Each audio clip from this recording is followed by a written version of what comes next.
Hello and welcome back to Multi-Tap Gaming. This is Andesino here with another tips and tricks.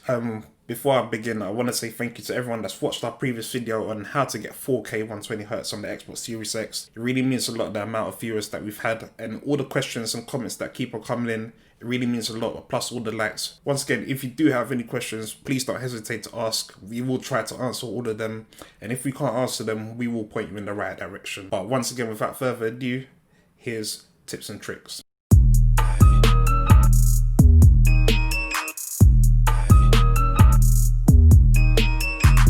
So when I was looking for my TV, I currently got the Q90R 55-inch, which is Samsung's flagship from last year. The last TV I had was a Samsung TV from about 10 years ago, which was still 1080p, and it was definitely out of the window, especially if I'm looking to get the PS5 and the Xbox Series X. So I had to do a lot of research. So I had to find out a lot about all of the new things that TVs have had implemented in the last 5 to 10 years. So this video is just to break down some of the things that I had to learn so that hopefully it will be easier for you when it comes to picking a new TV.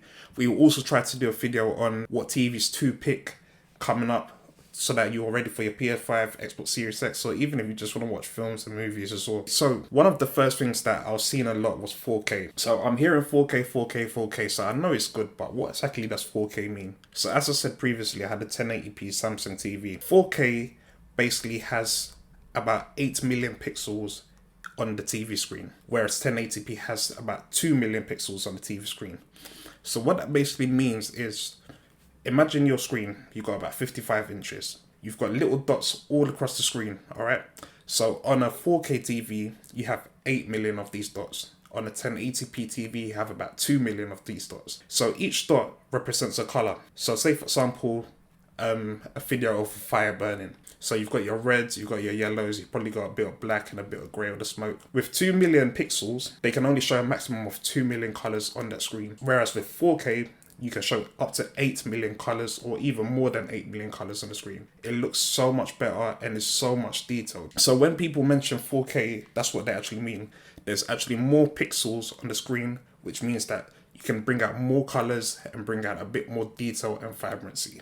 So another thing I was seeing when I was researching a lot was about frames per second or hertz. So you might see that this TV is 60 hertz, this TV is 120 hertz. Some monitors might be 144, 240, 360, loads of different numbers. So what hertz or frames per second actually means is, imagine you are playing a game and one image from 1 second to another second, it obviously moves a lot. So if you're playing something like Call of Duty, the space between 1 second to another second, so many things can happen in that second. So with 60 hertz, this basically means that you can show up to 60 different images within that 1 second. The movement of you moving forward or releasing your gun or whatever it is, there's 60 different images that come in place every second, which is a lot.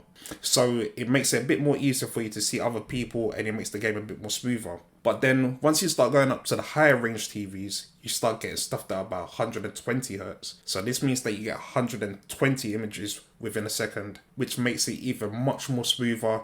So you are able to react a bit more quicker when you see certain things on the screen.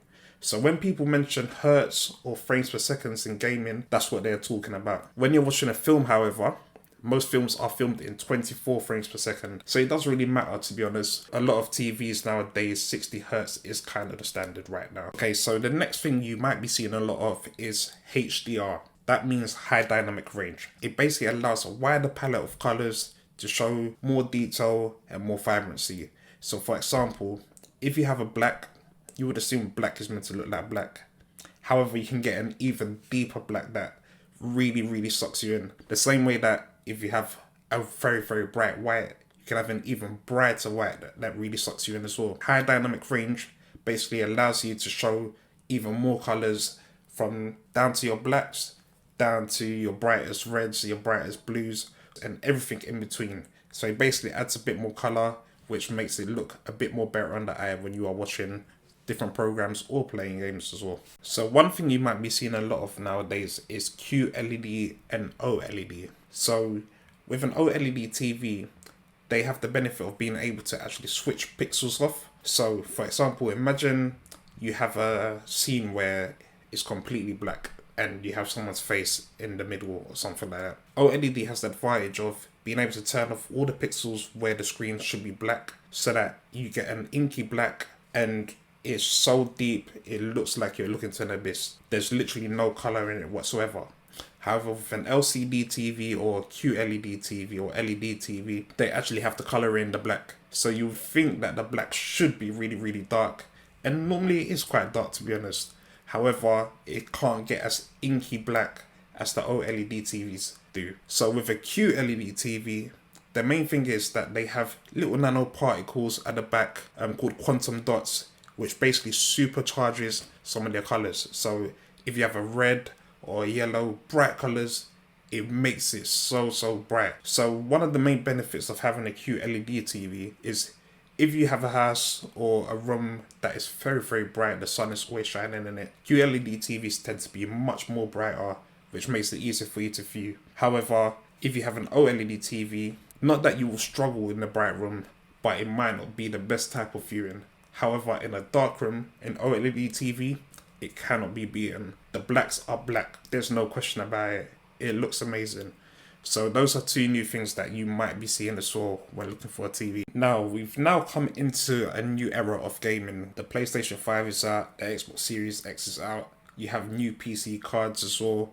It's looking amazing for at least the next 5, 6, 7 years. One thing that has been really spoken about a lot is HDMI 2.1. A lot of us that have TVs that output 1080p or higher will have HDMI cables or HDMI inputs in our TV. This basically allows the TV to show high definition. So if you have your PS4 or your Xbox One, you will be able to see it in high definition on a 1080p TV. Of course, 4K takes it a little bit further. So with HDMI 2.1, this one takes it even a bit more further again. However, this is only really going to affect the higher end TVs. So the reason why it only affects the higher end TVs is because there are some new features on it that only TVs probably about £800 or more will be able to utilize. There are 5 or 6 main features. Higher video resolutions, you have dynamic HDR, you have EARC, you have VRR, ALLM, QFT, and those are the main ones. I know I'm just saying a lot of letters, but I'm going to explain all of them for you. With HDMI 2.1, you can actually get up to 10K resolution. This is probably not going to be seen by average consumers like us for a very long time, and to be honest, I don't really think it's going to make that much of a difference. However, if you have a screen that's 100 or something inches, you will definitely notice it. But let's forget about the 10K. The main things that's going to be for us is being able to display 8K footage and footage at 4K 120 Hertz.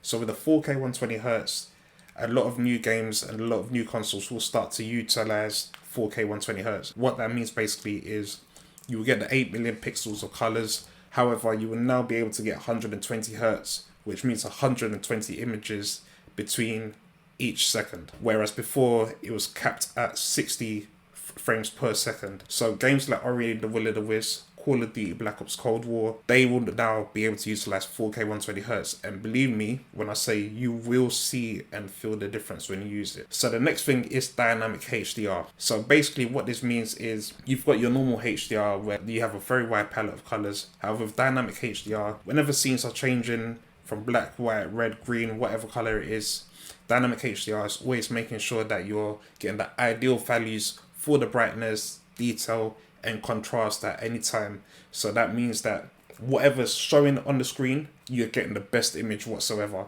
It's not just one standard setting that they have. They will always be adapting to whatever you see on the screen. So the next thing is EARC. When you're using a soundbar or a sound system, you'll be able to use different quality audio outputs, and you'll be able to play the highest quality audio outputs right now that's available. So when you're playing stuff that have Dolby Atmos involved in it, it's going to sound so much better than what you were used to listening to when you were using HDMI 2.0. The next thing is VRR, variable refresh rate.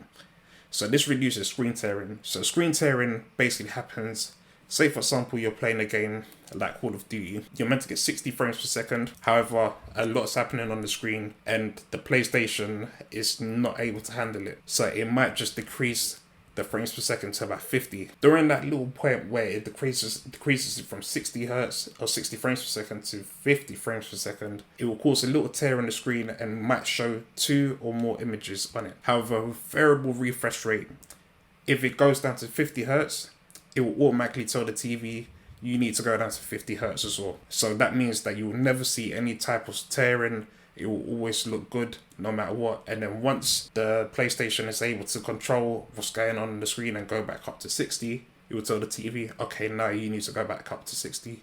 So you will never see any type of screen tearing or anything like that. Also, low latency mode is basically allows you to have the lowest input lag possible. So when you are playing shooting games or any games in general, FIFA or whatever, you would like to have as little lag as much as possible. This basically means that when you are actually computing something on your control pad, the screen is able to see, well, this is what I'm doing, and you'll be able to see it on the screen straight away. However, if you have a little bit of input lag, you might press the X button and it might take a couple milliseconds longer for it to happen. However, if you are in the professional leagues, these little milliseconds are golden opportunities for someone else to pounce on you and do what they need to do to get the win. And the last thing is quick frame transport. So this basically means if you have HDMI 2.1 on one object, for example your Xbox Series X, and you have HDMI 2.1 on your PS5, and you want to swap from your Xbox Series X to your PS5, it does it quickly without seeing any black screen or anything in the middle. It literally just goes straight there. So it might not sound like the biggest thing in the world, however, it does keep you in the game a little bit longer. And HDMI 2.1 is really a game changer. So if you are looking for a TV that's above £800, make sure you are looking for something that's got HDMI 2.1, especially if you are into gaming as well. So I hope you learned something new today. Once again, please don't be afraid to ask us any questions about anything that I've said today. We are always willing and happy to help us all. Leave any questions in the comments. We will try to answer all of them if possible as well. Once again as well, we do a podcast every Sunday on YouTube as well. So please listen to it. We talk about everything from gaming to anything in between, any issues going on as well. I think you will enjoy it. And don't forget to like and subscribe as well if you want more content like this as well. And don't be afraid to ask us to make any other different types of videos as well. We will try to listen to you and try to help you out as well. But once again, this has been Andersinho from Multitap Gaming, and we hope you have a good one. Peace.